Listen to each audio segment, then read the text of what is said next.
الله لا يدفع رواتبكم. إذا كنت مسلما حاول ألا تكون صينيا، وإذا كنت مسلما صينيا فتأكد ألا تكون من الإيغور. تعرف على أوضاع المسلمين في أقصى بقاع الأرض. انتقل الإسلام إلى غربي الصين أواخر القرن السابع الميلادي عن طريق البعثات الدينية ثم بالفتوحات العسكرية، لتتأسس قاعدة جديدة للإسلام من منطقة كانت تعرف بتركستان الشرقية. وظلت هذه المنطقة جزءا من العالم الإسلامي حتى غزو الصين لها عام 1759 ثم عام 1876.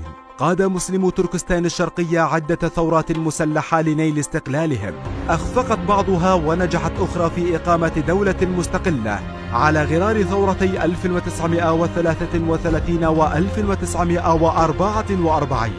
لكن مع قيام جمهورية الصين الشعبية عام 1949 أصبحت تركستان الشرقية جزءا من أراضي الصين، وأطلق عليها بشكل نهائي اسم شينجيانغ.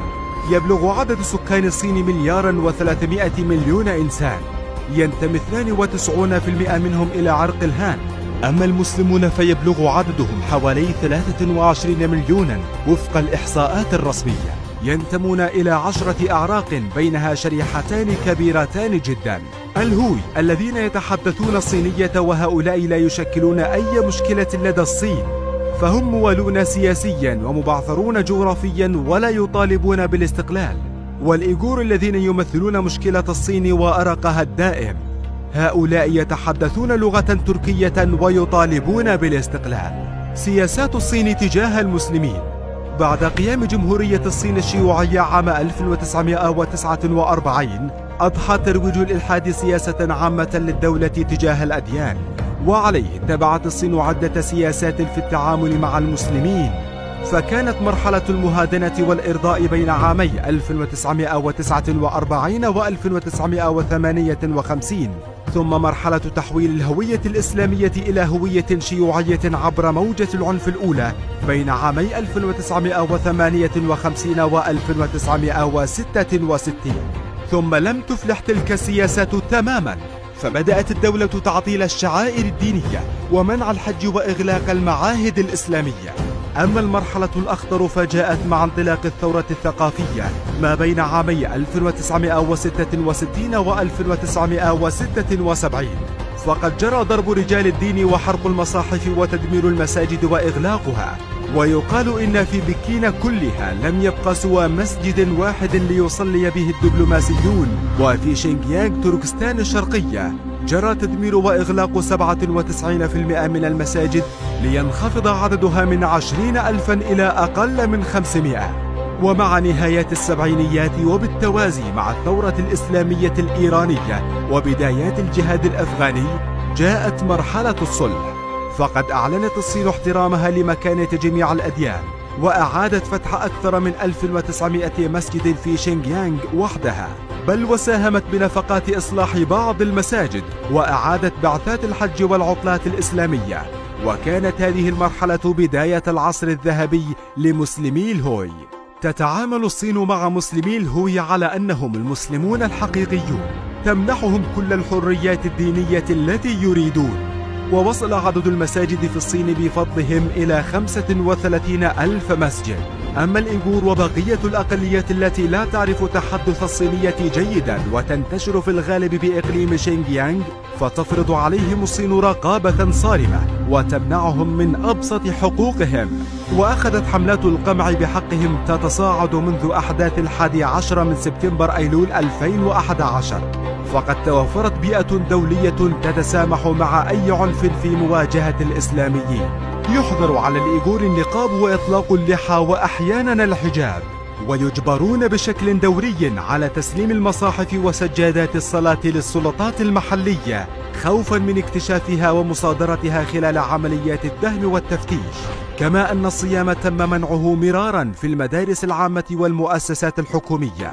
وفي عام 2015 أجبر أئمة المساجد على الرقص في الشارع بحجة أن الله لا يدفع رواتبهم.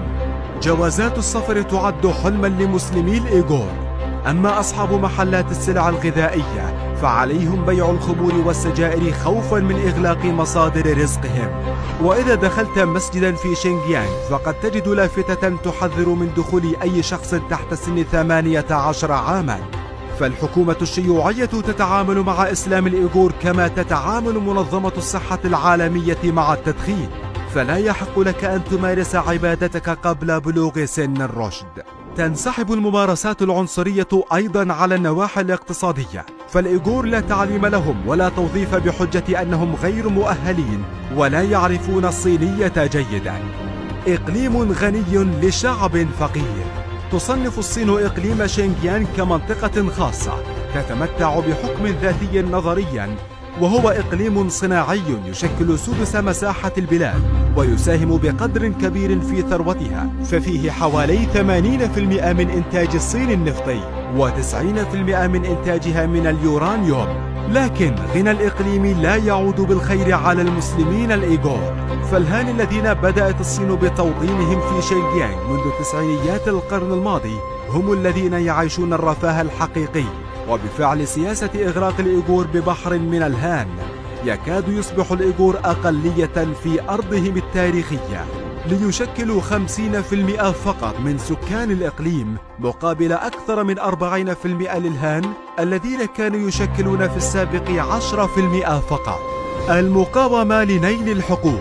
وسط هذا الواقع المؤلم يلجأ الإيغور إلى المواجهة أحيانا، فقد شهد شينجيانغ ما بين عامي 2008 و2013 21 حادثة عنف كبيرة، بينها خطف للطائرات وهجوم بالسكاكين وتفجيرات انتحارية.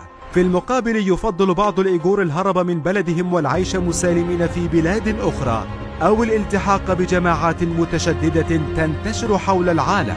وفي سياق محاولات السلطة كبت الهوية الدينية تتنامى مقاومة فكرية سرية من خلال المدارس الإسلامية التي تزدهر تحت الأرض بعيدا عن أعين السلطات.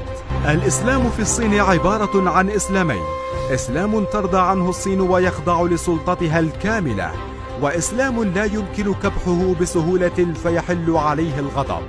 يبحث الإيغور عن حقهم في الاستقلال والحياة كما يريدون، لكن تحل عليهم لعنة ثروة إقليمهم الباطنية التي لن تتخلى عنها الصين في سياق صعودها كقوة اقتصادية عظمى. وبعد 1300 عام من دخولهم الإسلام كما خرج من جزيرة العرب، يبدو أن خيارهم الوحيد هو دخول في الإسلام كما تريده الصين، بعيدا جدا عن عالم إسلامي مليء بالفوضى والصراعات. فهل يتخلى الإيغور عن مطلبهم بالاستقلال، أم أنهم سيقفون وحيدين في مواجهة أقوى السلطات البوليسية في العالم؟